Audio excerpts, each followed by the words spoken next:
What's up, guys? This is Joey from the Music These Days here with my old pal, Mr. Joey Allcorn. What's going on, Joey? What's up, man? Good to see you. Good to see you. I'm going to sit here and tell people, if anybody don't know anything about Joey Allcorn, Joey is a true blue honky-tonkin' troubadour. He's been doing this since he was 17 years old. He's played with Hank Williams III, Those Poor Bastards, and he's been churning out a ton of albums, doing a lot of touring throughout all of this stuff. So tell me what you're doing right now, Joey. We're getting ready to put out the new album, which will be kind of like I don't know, you might call it like a reboot or something, I guess. We're working with a new studio and everything, so the sound quality and of course the technology since the last time I recorded has improved quite a bit. So just getting that ready. It sounds great. I mean, it sounds better than any of the previous stuff by a long shot. And the songs are good. I think it's a good little selection of songs. And really, that's it. Just trying to play when and where we can and write and start doing more and more records, because I think records and songs are more important now than touring, I believe. Content. Right. Yeah. And you, you're playing what, Boyd's Creek Music Festival coming up, Crossville, Tennessee? Birds Creek Music Festival on July 10th. We're trying to do something in Memphis that next day. And just some little things here and there. We're doing a show with Jake Penrod. You might know, he's an old friend of mine. We're going to do a show together in Indianapolis, and I think it's in April 17th, I want to say. And my buddy W.D. Miller, formerly from Miami, Florida, now he lives in Kentucky. Going to do some shows with him, and just kind of getting out there and getting back in it. Yeah, you've been in it a long time. You started writing your own stuff when you was, what, 17? Probably something like that. Yeah, sounds 17. About right. Yeah. And a lot of people don't know you was actually influenced by a lot of like 90s grunge stuff, like Alice in Chains, Nirvana. You wouldn't think that. When I first met Joey Allcorn many years ago, I was like, I wouldn't think he would be into Alice in Chains and Nirvana and bands like that. But you were. Well, yeah. I mean, I kind of grew up in that era, and Nevermind come out when I was 11 years old. And I remember going to the, and this is something that, younger people will never experience now, which is unfortunate. But I remember going to the mall and seeing the record store, and it was just plastered with that naked baby. And as an 11-year-old, I was like, man, what is this, And so immediately I was, caught my attention, which I guess is what Kurt wanted. And, so I kind of came of age of like listening to my own music with Nirvana and when all that stuff became popular. And of course, as an 11-year-old, how much are you really going to be into Nirvana or Alice in Chains or any of those guys? But, as I got older, 14, 15, 16, I got super big into all that stuff. And, unfortunately, it was kind of the end of it. But I do remember the day Kurt Cobain died. I remember I skipped school that day. And I remember laying in bed and turning the TV on and watching Kurt Loder, announce that Kurt had died and all that stuff. And that was really musically, that was probably one of the biggest things for me. Before that, I was really into Garth Brooks, and I thought he was the greatest thing ever. And, and I still like Garth, but it got a little weird after the 90s for Garth. And, but those first like 3 or 4 records are really good. The first 2, especially, they're really great country music. And, one of the first public performances I ever did was in a 6th grade talent show, lip singing Not Counting You from Garth's first record. Nice. So that's nice. So kind of, talking about Garth, and that's what you do. You stick to old-timey, real country, back when it was real. A lot of the things nowadays, people, it's hard to listen to some things. You can find something here and there, but it's not like it used to be. No, and it's kind of funny because even in the underground scene, it's gotten to the point there's stuff out there now called country in the underground that to me is the same thing as people calling Kenny Chesney country 15 years ago. It's not, You know, by my definition, it's not. And, you know, that don't make my definition right or wrong. But I'm just a fan of what the term I like is hillbilly music. And I like Right. that term because the outlaw thing is overdone, oversaturated, and it really calls back to an era of Waylon and those guys, Waylon and Willie. And I love that stuff, and I'm big fans of those guys, but I don't sound like that. So I've never considered myself outlaw. I've never considered myself alternative country. That's like Wilco and bands like that. Right. So, you know, to be honest, I just, you know, in researching Hank Williams and Ernest Tubb and the guys that I like, at that time, that music was called hillbilly music. So why don't we Right. just call it that now? You know, and I think when you tell somebody hillbilly or honky tonk, they know exactly what it sounds like. They know it's going to be, you know, upright bass thumping, you know, fiddle, steel, you know, twangy guitars, and you know, hopefully that's what it brings to mind. And that's what you get with you. You get hillbilly and you get honky tonk, you know. Yep. And Right. and yeah. And I think on my first three records, I mean, I think I kind of established the parameters, you know, of where I exist musically, because the first album certainly was a lot of Hank Williams influenced stuff, and the middle album was kind of a cross between the non-pedal era and the pedal steel era. And on the third album, I kind of got into a couple that had a little more of a Waylon or Merle Haggard sound in the 60s Right. and 70s. And that's kind of it to me. You know, like that music really existed from 1940 to about 1970, you know, to some degree or another. And I don't foresee myself ever getting too far off the range. Right. And you stay in that range, and you're so down to earth. Like, you know, we were sitting here talking earlier before we started recording. One of my first gigs back in the hillbilly days, when Hank 3 was getting huge, was with you. You gave me my first opening gig, open for you in Chattanooga. And it Right. was a great time. And you're like that with people. It's like you're always willing to help people. You're always willing to let somebody open for you or open for somebody else. You know, it's not a mind thing. You're not trying to have a big head about anything. You're always out there, you know, in the underground scene and doing what you do, you know. Well, And I I just, appreciate that. I love that. you know, one of my biggest heroes is Ernest Tubb. And, you know, one of my best friends in the music business has been Lynn Owsley, who was Ernest Tubb's steel player for about the last 10 years that he played.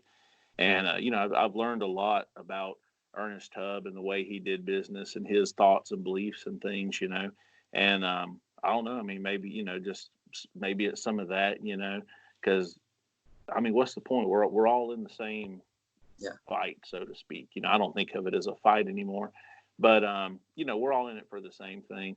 And you know, and there's guys out there that are in it for the money, that are in it for the fame, and these different things. But to me, it's just I just want to make records and tour a little bit and write my songs. And you know, years ago, somebody here locally in my hometown told me that said, "Man, you'll never make it doing that old country music like Hank Williams and stuff. You're gonna have to do some more modern stuff. You're gonna have to start doing some Garth Brooks, Alan Jackson, you know, whoever else they said."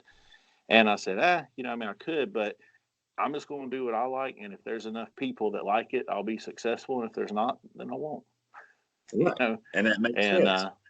yeah, and so I mean, I'm still here, you know, after all this time, and you know, I quit playing for about 4 or 5 years, and deleted all the social media, and that was great. You know, having absolutely no Yeah. social media for years, none of that distraction of that kind of stuff. So I mean, it was fun, and you know, when I come back, it was really nice to see that people cared and were excited and all that sort of thing. And so here we are today, doing it Yeah. again. Well, exactly. Exactly. And to talk about, I mean, you have like a great fan base. These are dedicated fans. I mean, you have, you know, on Facebook, you've got the Joey Alcorn fan page, you have the Joey Alcorn fan club, and these are dedicated fans. These are people that truly, truly love you and your music. And so we can go on that, like, and this is an interesting concept, what you're doing with the new album. So the new album's called State of Heartbreak. Right. And I like what you're doing because you're taking it a little different this time. You're not putting it out on all the platforms that you normally do. I was just telling me the other day, and it's paid for by the fans on the fan club, Right. and they're getting back what they put in. If you can explain that a little bit, I thought that was pretty cool. Well, years ago, and this might get a little long-winded. I'll try not to. When I talk about this stuff, I tend to No, ramble that's on right. about it. But the interview that Sturgill just did in Uprocks that everybody was upset about and caused a big uproar, he kind of touched on some of this stuff, and he didn't go too deep into it. But when I saw it, I was like, well, I know exactly what he's trying to say. And the ultimate thing is the music business is just about money. Nobody's out Right. there making these records for free. No record labels making them for free. Musicians aren't playing on them for free. Companies aren't pressing up CDs. Nothing is free. It's a business, and all this stuff costs money. Fortunately for me, I've made a lot of good friends who happen to be phenomenal musicians, and they like what I do, and they enjoy playing on my records. And so I can call these guys up and get them out and make a kick-ass record in like 2 or 3 days, and have some of the best musicians there are playing on it. I know friends that have studios that give me incredible prices on studios, not free, but it's not your typical Nashville pricing for these things. So luckily for me, I'm in a position where I can get some of this stuff done a lot cheaper than other people. Most people nowadays will spend anywhere from, it depends on if you have like a name producer, but you're going to go 10 to 30 grand, to Right. do a full length album. And a good rule of thumb is you can always plan on spending about $1,000 a song. And that's about right. That sounds right. So what I'm going to start doing is, in this day and age, it's all about content. It's all about streaming and, just internet stuff, social media stuff. So my concept is that instead of doing a full album, dropping it all at one time, saying, here you go, here's 12 songs, listen to it. Now, pause here to say this. Back in the 90s, when Garth Brooks put out a new album or Nirvana put out an album, did they send the whole album to the radio station? No. They Did said you ever one hear song. any radio station just play a whole album nonstop? No. So I'm going No. to take part of my plan is coming from that model, and it's that I'm going to release just a couple of songs off of the album to Spotify and streaming services. So the whole album may eventually be available on all the streaming services, but it's going to take a while because I'm just going to release the songs one at a time, like singles, like back in the day. Nice. Another thing is I'm not doing 12 songs at one time in the studio anymore because it gets expensive. Even if you are getting deals from friends, it still costs money. So I'm going to break that up into 2 sessions a year and do 6 songs in the spring and 6 songs in the fall. Well, those 6 songs give me 12 tracks, which would be a full Right. length album. So if I decide to release 1 song a month, that's a song a month. Right. So And that makes that's that makes content for perfect the sense whole to me. year.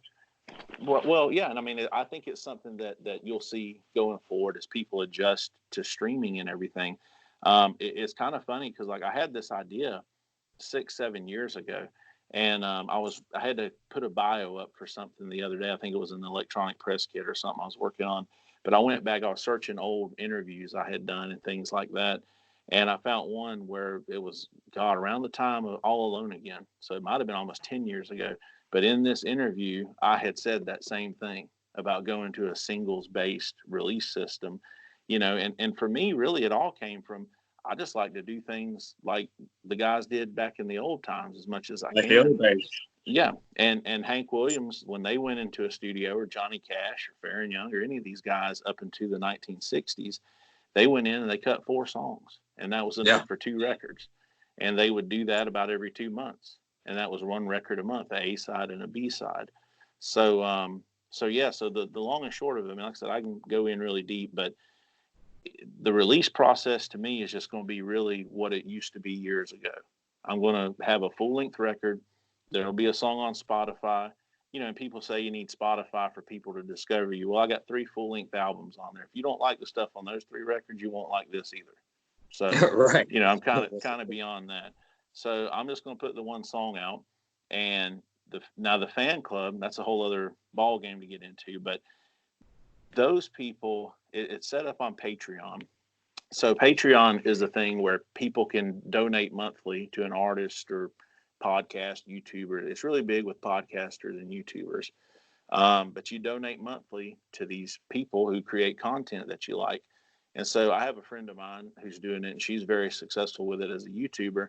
And that's where the idea come from. I said, well, man, I ought to try to find a way to use that in music, because I'm not trying to make $1 million. I'm just trying to have a career. I just want to make records and write songs. So Right. if I can do my albums for roughly $1,000 a song, which is about what I spend on them, you know, maybe I can find enough people that would get something up to about $1,000 a month that would pay for the whole thing. And Right. right now, with the people that are in the fan club, we're about 80% to the goal to do one EP a year. So we're working on it. You know, it's a new thing. A lot of people don't understand it yet, and that's fine. I'd rather be ahead of the curve than behind it. So I Right. think as the records come out, it'll grow. We'll get more people interested. We're going to be doing exclusive merchandise and things like that. Um, you know, it's kind of a lot to just spill.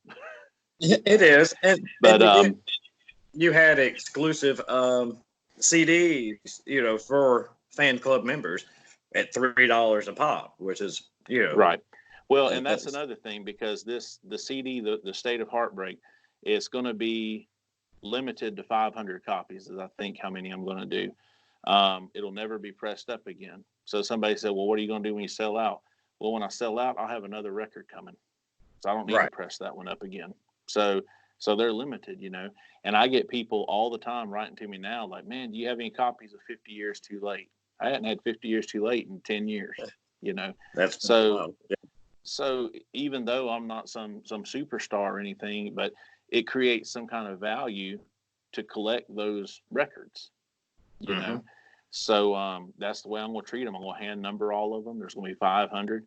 I'll keep some for like future fan club offers. You know, people join, they'll get this record or that record or whatnot, and you know, just have fun with it. You know, and the whole fan club idea itself. I mean, it goes back to, you know, when we were young. Those rock bands we grew up on, they all had fan clubs.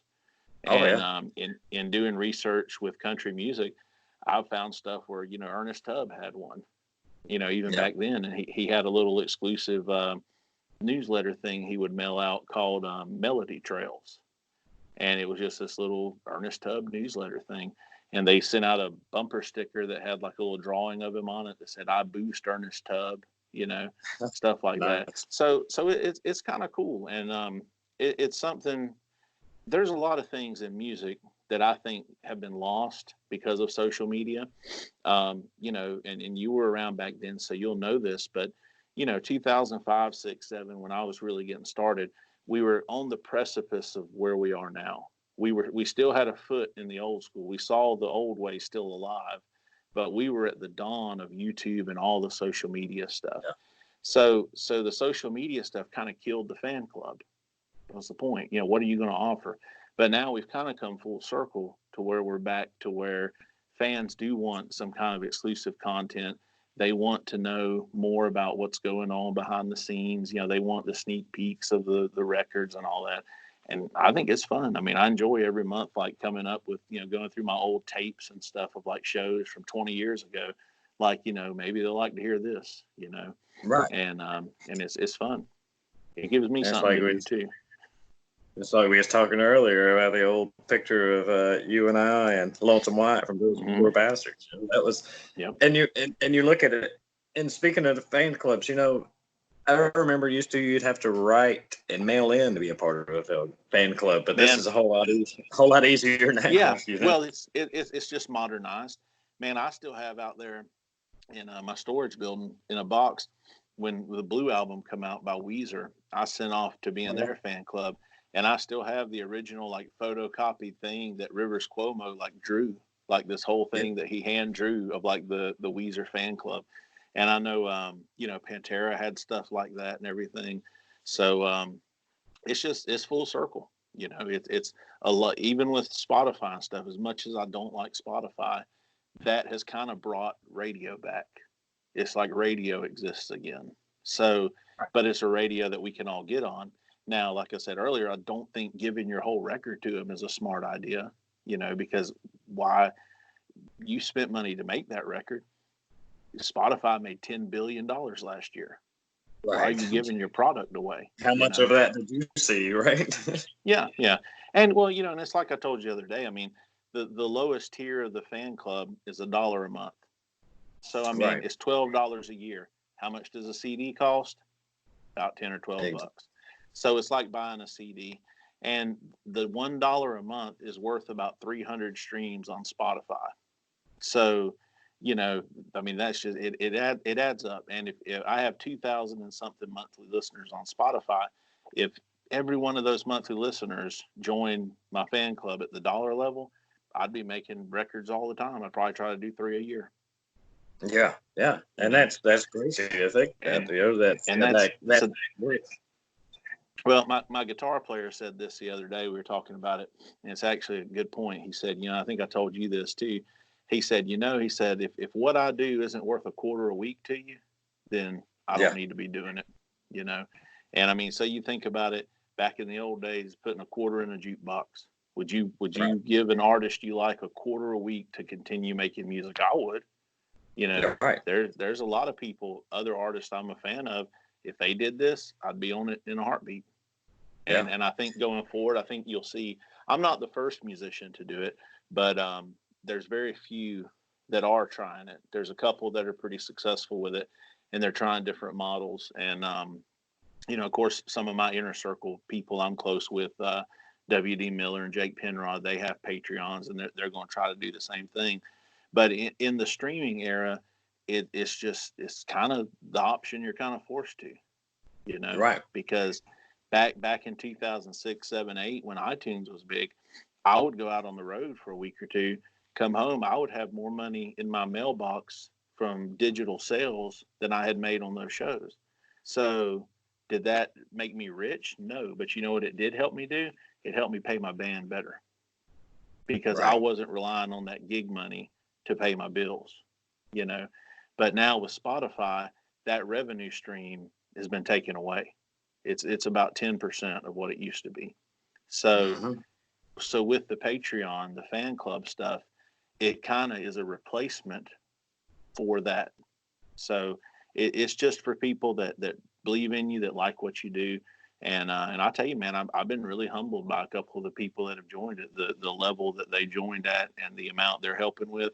I mean, you never know who appreciates you and how much, Right, and that's so true. And you're also doing some work with the Hank Williams Museum, where you're always. I know you're big into their calls down there, and you do a honky tonk history. You get the web page, Facebook site for that. I mean, you're definitely just honky tonk through and through. Just explain to us a little bit. Anybody looking to see Joey Allcorn's music or to see Joey Allcorn live, just before we end this, just run through where people can find you on the internet and where they can find you coming up here in the next few months at gigs and things. Well, there's very few right now. Like I said, the Birds Creek Music Festival in Crossville, Tennessee on July 10th. April 17th, we'll be in at Indianapolis, Indiana at Duke's. The night before that, April 16th, we'll be in Toodles Pumpkin Inn. You've probably heard of that place, haven't you? You remember that one? Yeah. That was one a lot of guys used to hit. And one of the girls that works there and one of the bartenders, they were at a show I did at Southgate House, Merle Haggard tribute thing last year. And, I talked to them and they said, a lot of people there are still asking about me and such as that. So, we're finally going to get to go back there. So I'm looking forward to that one. And so I'm trying to think off the top of my head. That might be the only ones that I got on the road. Like I said, it's really. What's that? I'm gonna try to get you up this way too, up here to it's in the Knoxville area, it's Sevierville area. We'll try to get that going maybe this summer. We'll do it. And work on that. A lot of the shows we do now, I'm kind of just doing more of like the songwriter thing, so to speak. I'm doing some band shows, but it's just, man, it's so hard to book stuff for the band anymore. You know, the venues don't return emails, and everybody I talk to says the same thing. I remember back in the days where you just called people, and you could spend 3 or 4 days and book like a week-long tour and go on the road Yeah. and have fun and make a little money. But man, those days are gone, as Hank Jr. said on his last record. So until I figure out what it takes now to actually be able to book tours again and stuff like that, it's really just going to be kind of sporadic one-off stuff. Larry Jones plays guitar with me. Me and him just do a lot of duo stuff, and it's not as fun as having the band. I miss having a band every night, but in the market and the environment today, the thing I've found this year that's been incredible to me is the amount of clubs that no longer have bands because the people complain. I Yeah. played several clubs over the course of the last year that told me they no longer have bands because the people complained about the drums. Yeah. So, It, I don't know. it's sad that it's going that route, and it's hard to pay, a full band if you're getting Yes. paid for Yep. one person. Yep. And also, like you were saying, booking bands is harder anymore. Like everybody has their own little entertainment companies they work with, and if you're not through that company, it's hard to get Exactly. in. Yep. And but we're going to try to get you up here for sure. I know a We can guy who figure knows a something guy. out. We'll get you up here. You can Well, always that's sleep on my couch. hey, that's the only way it happens now, man. Every gig that I have booked is because either I knew somebody or somebody knew somebody. There is no more just cold calling or emailing. Like they just will not give you a chance. So Yeah, and talking about that, I remember back in our old days, that's what I did with you. I just messaged you up, and you're like, "Come on down and open up," and we did it. And look at us now, doing the talking. Good time. yep, Uh, yep. but go ahead and let everybody know where they can find you. I know you're not like the biggest social media fan, but for these people that are watching this, where can they find you at, Joey? Well, of course, Facebook's where everybody's at. Really just search my name, whatever you want to look for. You mentioned the honky tonk history thing, and that's something I really do enjoy. That is kind of new. It actually started back in 2009 when the economy crashed. I had a tour booked, and my guitar player bailed at the last minute. I hadn't found a bass player yet, so it was just me and my drummer. And I said, well, man, I can't go on this was like a nationwide thing. I had stuff in California and Montana, all over the place. I said, man, I can't go out there with just me and the damn drummer. So I emailed the clubs and told them, I said, hey, look, my guy, guitar player quit. We don't have a bass player. I'm just going to come and do this thing solo. And they said, oh, yeah, it's fine, whatever. So I went and did all these shows, and I called them the Honky Tonk History Concert Series. Right. And I would just start with Jimmy Rogers and go on through up until Waylon and kind of tell stories and sing their songs and stuff, and then at the end do some of my stuff if anybody wanted to hear it. And it worked really well, and people liked it. And over the years, one thing people told me at my shows that they enjoy the most is that I do know the history, and they like to hear the stories of these people and the songs.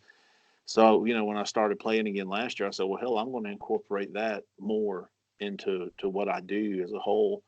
And so I come up with the idea for that Facebook group, and I wanted to do a podcast, and which I need to make more episodes of. It's hard to, I'm so, anything I say, I want to make sure it's 100% right. So I'll Right. start writing these things, and then I'll start deep diving into something so far it'll be something you can't verify. There's like no way to prove it anymore. And so, I'm just like, and then I just struggle with like, well, how do you explain it if you don't know for sure? But, I got to get over that and write some more and record some more episodes because I do have some good ideas for them. But the honky tonk history on Facebook, that's probably the biggest thing. And and people just love learning about these old guys. They love the stories. They love seeing old videos, pictures they've never seen. And so really, in the past when I was just touring, in the previous part of my career, when I wasn't on the road, man, I was just like bored as hell at home. Like I'd play video games and stuff like that. But, you would go like, a month or so without a gig. You just be like, oh God, should I just go get a job or something? I need something to do. Well, having this honky tonk history thing now is like kind of my hobby thing. So I'm always reading books, looking up stuff, talking to people, trying to find out things about, the history of Hank and Ernest Tubb and all these other guys. And, and it's been really successful. I'm really proud of it. People seem to enjoy it. One of the problems we had with the Facebook group was people, when I first started it on groups, and I know you've seen this and everybody that listens to this has too, it just turns into this YouTube video posting thing just all the time. Look at this video, look at that video. Well, there's no context, and people don't just click on something without you giving them a reason to click on it. So the first rule in honky tonk history was like, if you post a YouTube video, you have to tell us something about it. Why are you posting it? Who's playing fiddle? Who's playing steel? Who wrote this song? Who is this singer? And so a lot of people got really mad about that, because there are people out there, and this was news to me, that wake up every day and they just spam Facebook groups with videos, and they get something out of doing that. So, I kind of weeded all those people out and had a lot of nasty messages from people that, didn't like it. But, my idea was kind of the same as the music I play. This is the kind of forum I would enjoy. So if there's enough people out there that would enjoy learning this kind of stuff, it'll work. Right. And it did. And, and I made several posts early on trying to explain the concept of the group. And I would just say, look, everybody here knows Folsom Prison Blues. We all know it. We don't need to hear it. Now, do you have something interesting to add? Do you want to talk about Crescent City Blues and how Johnny Cash basically stole the whole song? Cool, we can talk about that, but we don't need to hear the song. We know the song. This is for people who are kind of beyond that level. This is more like country music nerds, Right. So I think we have a good collection of those kind of people. And, a lot of them are my friends, and they've been my friends for years. There's a lot of Hank Williams historian and collectors on there, people that, when I'm kind of iffy on something about Hank Williams, I'll call them up and say, man, have you ever heard this? What do you think about this? And, how does this fit with that? And, we just go really deep dive nerd about country music, and so hopefully it'll be, continue to be a community for people like that. Right. Yeah, I love that. That's what I always loved about you. If there is a deep dive nerd for country music, it's you. Well, I'm fine with being that guy. I know you are. I'm fine with being that guy too. Right. I used to tell people, I said, well, I'll just be kind of like the underground Marty Stewart, I guess. He was kind of like the mainstream, when I'll be the poor man's Marty Stewart. Exactly. Well, Joey, all right, we're going to off here. Everybody go out, go to joeyallcorn.com, go to Facebook and find him. Honky Tonk History, anywhere you can find. Just type in his name. He's going to pop up. A lot of good stuff coming up. New album coming up. Joey, appreciate you being on here, my friend. Cool. Appreciate it, man. Good to see you. Hey, thank you. And you have a good one, buddy. All right. We'll see you.